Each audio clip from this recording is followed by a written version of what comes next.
in knowing when to turn right or when to turn left, you kind of have to understand in that moment that if you are debating something, take the chance, because you never know where it might lead. You know where you are today, right? You know what you've been doing and where you sit today. And by not taking the chance, you'll still sit there, and then wherever life takes you, it'll take you. But sometimes that unknown can bring so much impact and so much joy to yourself.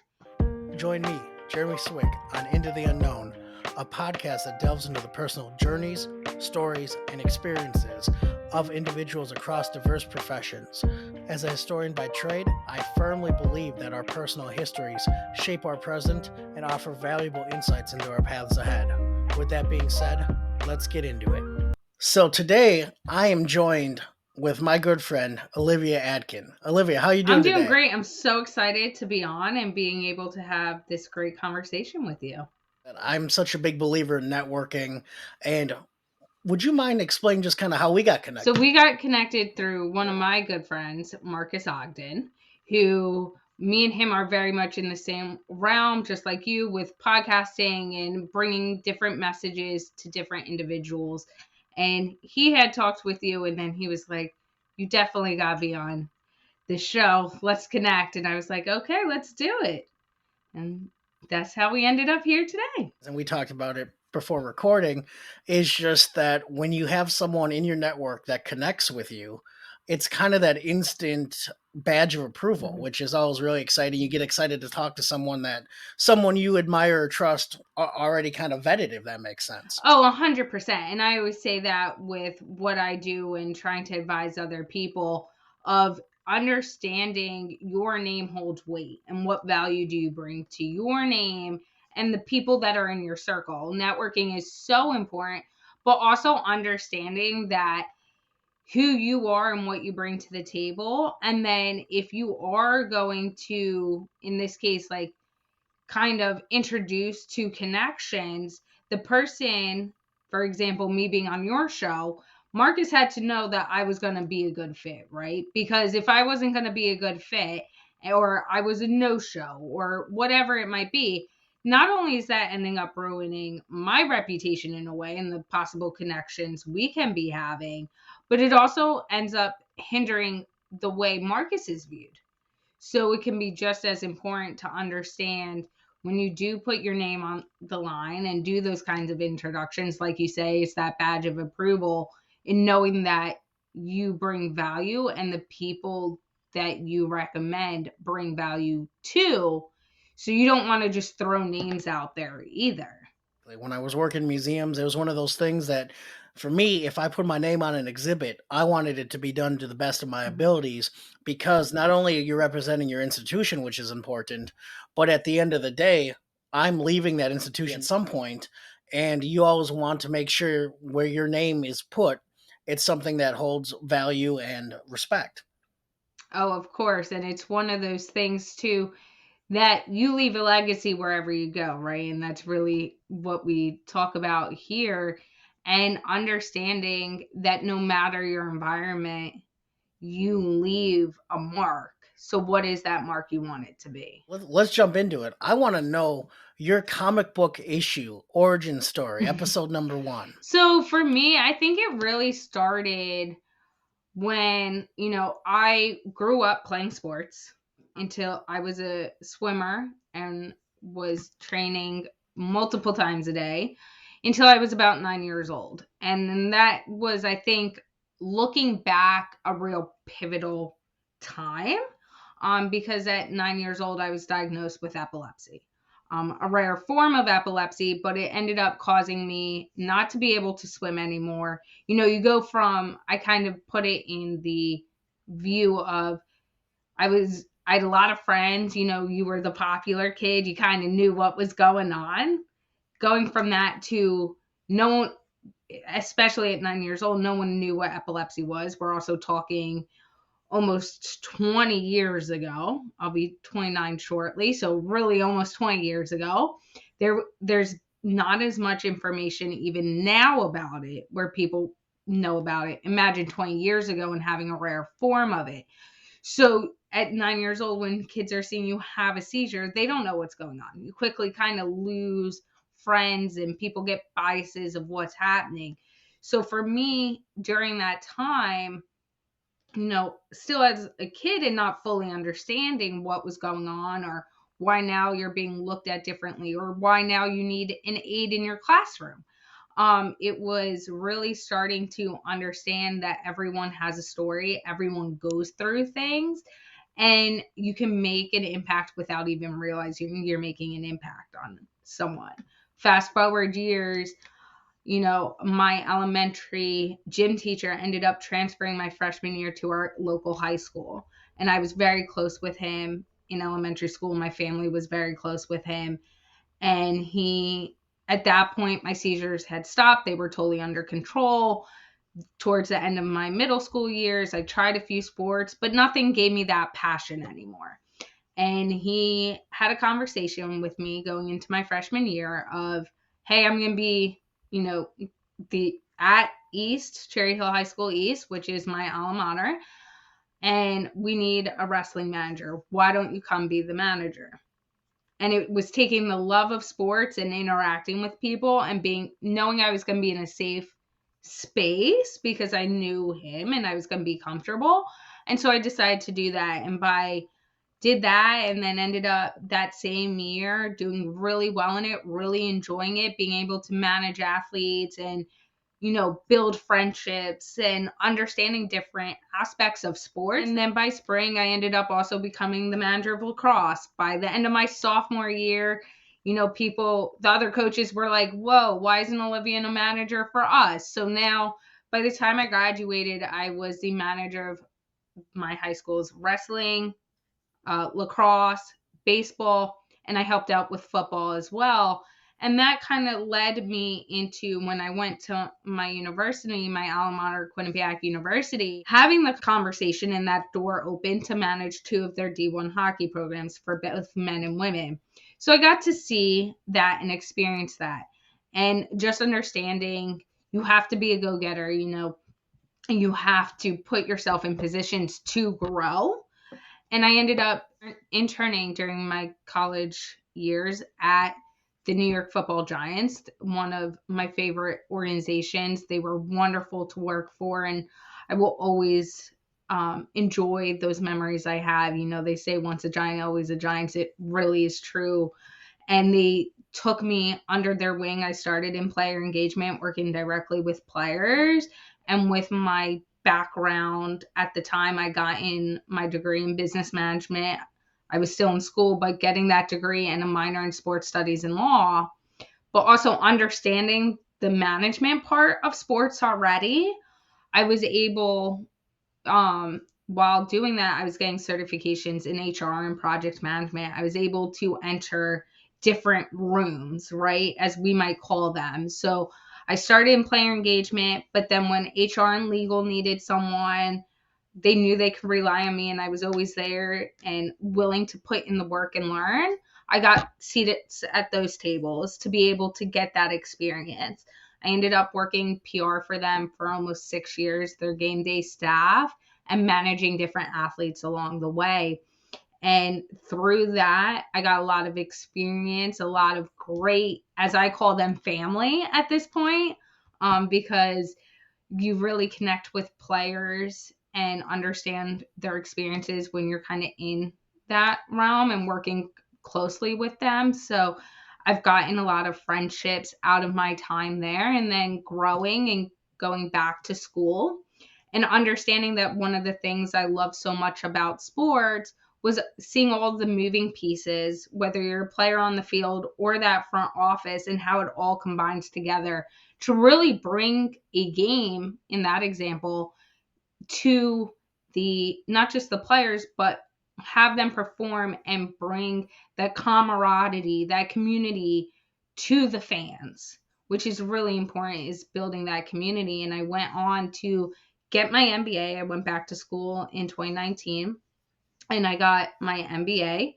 and I got that in a concentration in supply chain. And I've been able to work at locations like Lockheed Martin. I sit on the State Board of Connecticut as their president for the supply chain chapter and the international board, and really build a lot of different things while building different communities.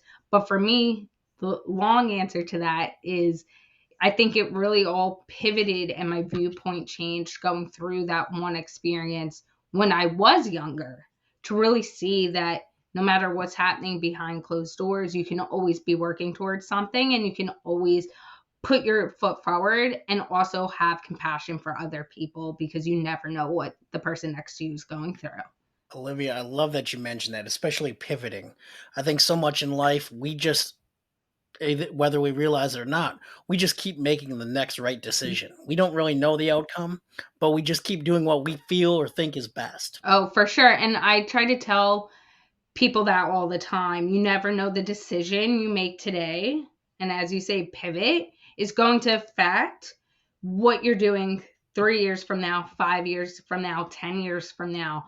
And your outlook changes over time, right? With every experience we have, with every interaction, whether it's immediate or long term, it has an effect on who we are. And so I try to also show people and lead by example, but also have a lot of conversations of like, you never want to immediately turn something down, right? You always absorb the information, think on it, even if you think it's going to be a no right away, because that one possible no you might have thought about just saying no to could really turn into a yes, and it can change your projection and your growth, but it can also lead to a place in your life where everything ends up molding together, and everything you've been working for and everything you've been trying to achieve in one role or not really grasping might end up happening in that area once you've kind of traveled down that path. One of the things I realized on our journey, if we had a blueprint of, hey, I need to go work here, I need to go work for the Giants, I need to go this place, I need to then do this. I think a lot of people would follow that blueprint because it's the path of least resistance. We would know exactly what we need to do to be successful. As you and I both know, that's not really how life works. So I want to ask you, when is a time in your life that you can think of where you could have gone east, you could have gone west? Obviously, we don't know the other outcome, but when's the time you made a decision that changed, I guess, the course of your trajectory? I think I've done that quite often actually in my life. For me, I've always put myself in a role of, if I want something, I'm going to do everything to achieve it. And sometimes doors open, right? So I'm going to use two examples here. You know, when I started at the New York Giants, I didn't just apply for some job on some job site and go for it. I ended up finding Jerry Reese's, at the time the GM, Jerry Reese's email address online, which is almost impossible to do.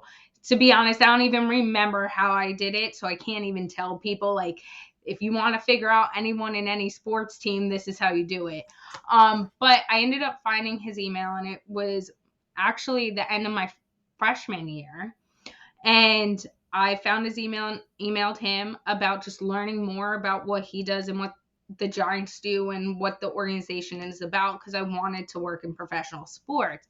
I got in an email from his assistant very politely being like, it's the week before the draft. He is not talking to you.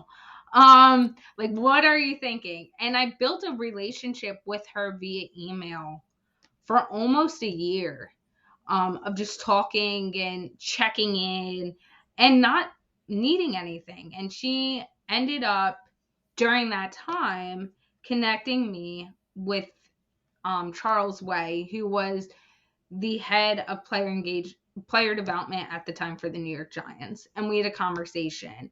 And he was like, we don't hire interns your age, but we can have a discussion. And again, it was coming very much from a place of wanting to learn.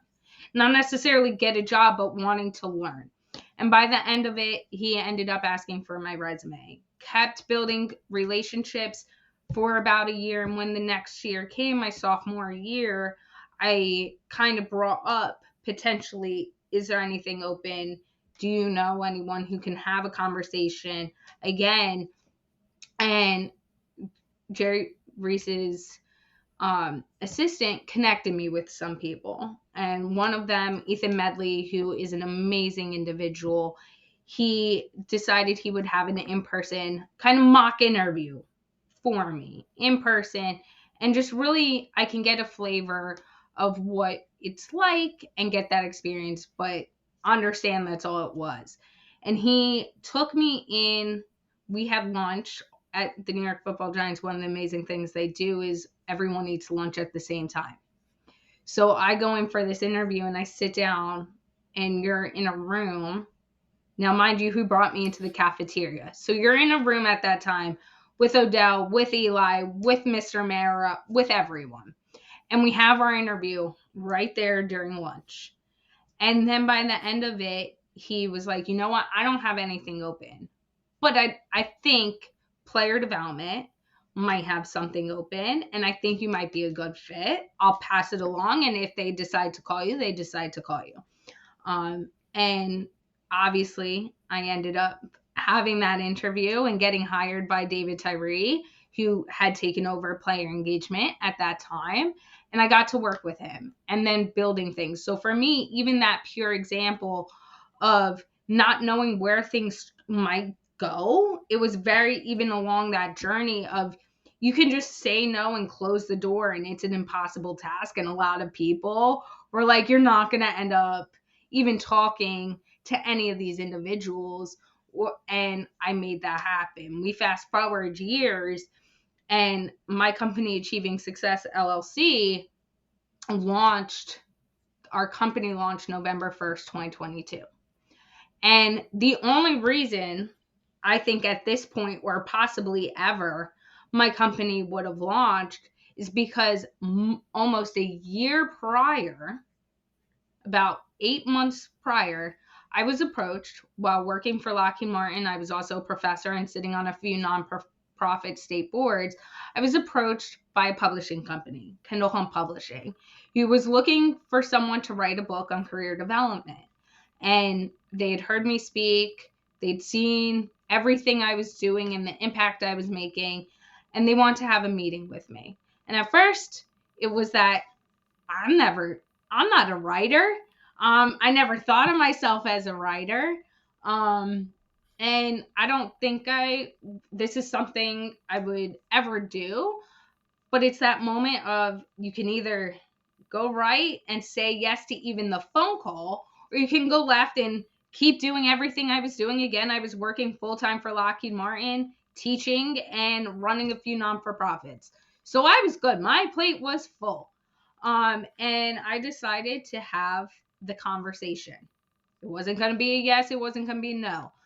Had the conversation who ended up being my project management manager at Kindle Home Publishing, Linnell, and she is an amazing individual. And I was like, listen, what you're saying is great. I have a few stipulations. Make it very affordable. Can I have leniency with how I want to write it and creativity? And everything was a yes. And so from there, I took that and was like, okay, let's do this. If I can make a difference or help some person understand the importance of career development or understand the tools they might not have previously thought of, I did my job. So let's write this book.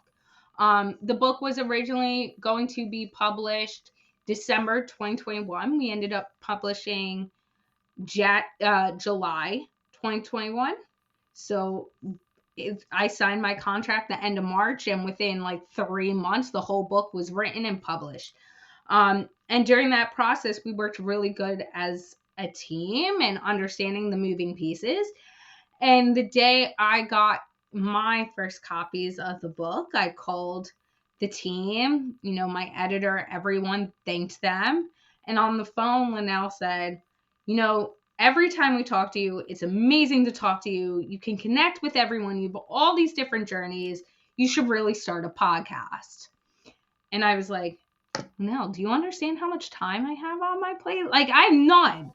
Do you even have, again, it was that moment of deciding to go right or left and not knowing the unknown in one option. If I went right, who knows where that could lead. If I went left, I'm staying with my accomplishments and what I'm doing. Fast forward, they didn't even have a podcast division. So I put it on the back burner. Again, I was going down my road and it just kept getting brought up by people. When I tell the story, they'd be like, oh my God, yes, you should do this. Fast forward to September, I was like, let's really see what this could do. I don't know where it can go.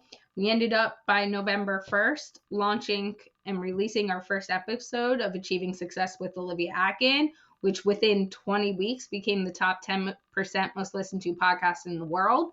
We're currently on every platform. We are in over 16 countries. The growth of it. And if I'd said no, that podcast would have never been created.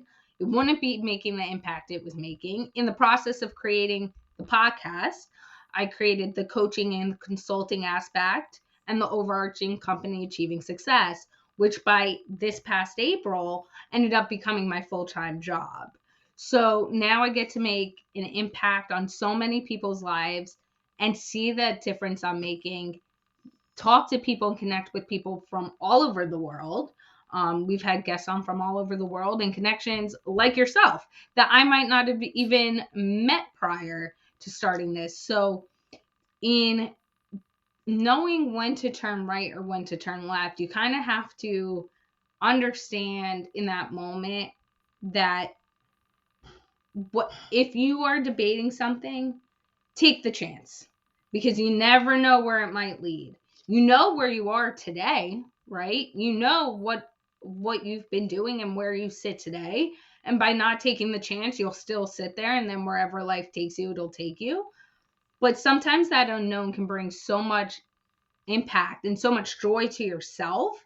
And for me, my company and all of my degrees, and I hold a certification in every business area there is, and all of my experience I'm able to apply to my business, to the show, and really have in-depth conversations and make a difference with some individuals because I've been in their shoes as well. Olivia, I love all that. I mean, I think one of the things is, as you mentioned, and I'm glad you mentioned it, stepping into the unknown. I know we talked about it a little bit. Is there anything currently you're working on that's exciting other than the podcast and all the other incredible things you're doing with your business? Is there anything you're immediately working on that's kind of stepping into the unknown, if you So will? one thing we actually recently launched within the company is a new division of our coaching where you work directly with me, and I work with podcasters or people trying to get exposure on different podcast platforms. So stepping into the unknown right now is really looking at and evaluating the different ways I can make an impact. So right now that's really growing the podcasting part of mentoring and coaching. But I think as I grow and as the podcast grows and the business goes, there's going to be a lot more unknown. Starting this company again in November 2022, there's been a lot of firsts and a lot of growth in our company.